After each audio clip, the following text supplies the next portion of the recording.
Explicar lo que está pasando en Colombia sin caer en el reduccionismo simplista es realmente muy complicado. Todo lo que está ocurriendo tiene factores, tiene un contexto, tiene un porqué. Así que voy a empezar a hablar por tres aspectos claves para entender un poco el panorama nacional. Me van a ver mirando mucho a una parte de la pantalla porque ahí tengo muchos apuntes, muchas notas y es que de verdad que no quiero que se me olvide, no se me olvide nada en este breve viaje que quiero hacer con ustedes para que entendamos lo que está pasando en Colombia. Bueno, entonces voy con esos tres aspectos. Uno, Colombia es un país de 51 millones de habitantes, pero es el doble de grande que España. Eso significa que hay zonas muy despobladas, pero que luego las ciudades están realmente masificadas. Hay lugares de Colombia que durante décadas y décadas y décadas y décadas el Estado no ha estado ni tampoco se le espera. Dos, Colombia es un país que ha sufrido un conflicto interno entre cuatro actores básicos: el gobierno, los paramilitares, las guerrillas y los narcotraficantes. Todo bien mezclado, ¿eh? Todo bien revuelto, todo bien interconectado. No se crean que son actores aislados. En 2016, Juan Manuel Santos pues, firma un acuerdo de paz con las FARC, las Fuerzas Armadas Revolucionarias Colombianas, la guerrilla más grande del país, con lo que hoy en día, aunque haya disidencias de esta guerrilla, las FARC no es un problema principal de Colombia. Y tres, ¿quién es Iván Duque? Pues Iván Duque es el hijo político de Uribe. ¿Y quién es Álvaro Uribe? Uribe es el expresidente de Colombia y actual senador de la República y seguramente el hombre más poderoso del país.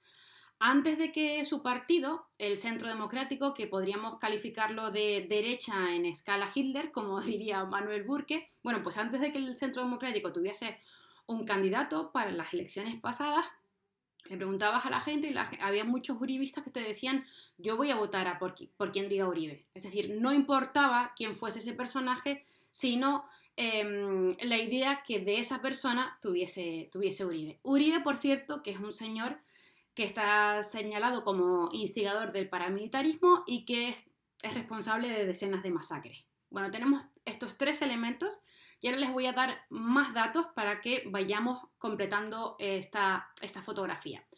Recordemos que estamos hablando de 51 millones de personas.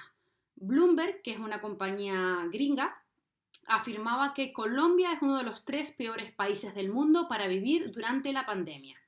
A ver, no sabemos cómo tomar, ¿no?, estos datos, pero está claro que Bloomberg, aliado con Corea del Norte, no está, ¿no?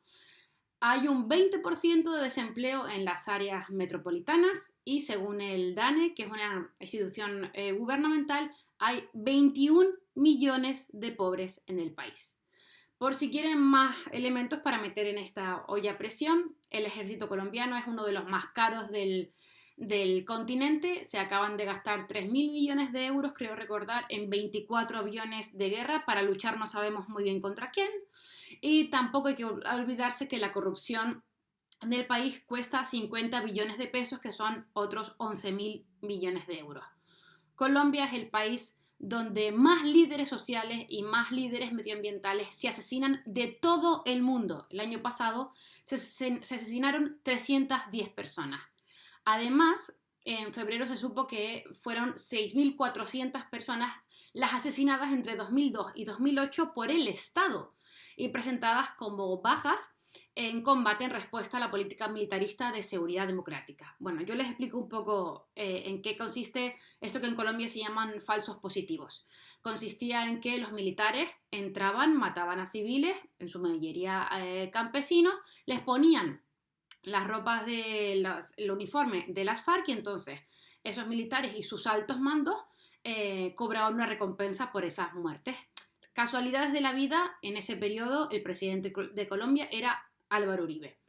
Ahora nos vamos al momento actual, ¿no? Al momento de la reforma tributaria, que quería aprobar el qué, pues aumentar impuestos a productos de consumo básicos, agua, electricidad, gas, gasolina, servicios funerarios y aumentar progresivamente la renta a quienes ganan un salario mensual de más de 550 euros. Hay que recordar que el salario mínimo en Colombia es de 200 euros. El anterior presidente, Santos, ya puso sobre la mesa una reforma parecida y Duque salió a criticarla por activa y por pasiva, que eso era imposible, que eso iba directamente a la línea de flotación de la clase media, que no podía sufragar los desmanes de la mala gestión del gobierno, y realmente tenía mucha razón. Pues él ha hecho lo mismo, pero peor, porque lo ha hecho en pandemia. Además, la reforma tiene un elemento maquiavélico, el gobierno la defendía porque era una manera de financiar los proyectos sociales destinados a las familias más pobres. Claro, y por eso impone aumento de impuestos para las clases bajas y medias y beneficios económicos para los grandes empresarios. Vamos, me parece un plan sin fisuras y a la sociedad colombiana evidentemente le ha encantado esta reforma. Llega el 28 de abril, pues evidentemente los ánimos muy caldeados, la mayoría de la sociedad colombiana está muy, como dirían ellos, emputadas con esta reforma, se convoca ese paro nacional y más o menos pues eso, nos hacemos una idea de lo tensa que está la situación por los motivos que les he contado y por muchos más. La gente sale a marchar al principio de forma pacífica, pero en fin, también al principio de esa marcha ya la gente está alertada por la violencia policial que ha ejercido el Estado en manifestaciones anteriores.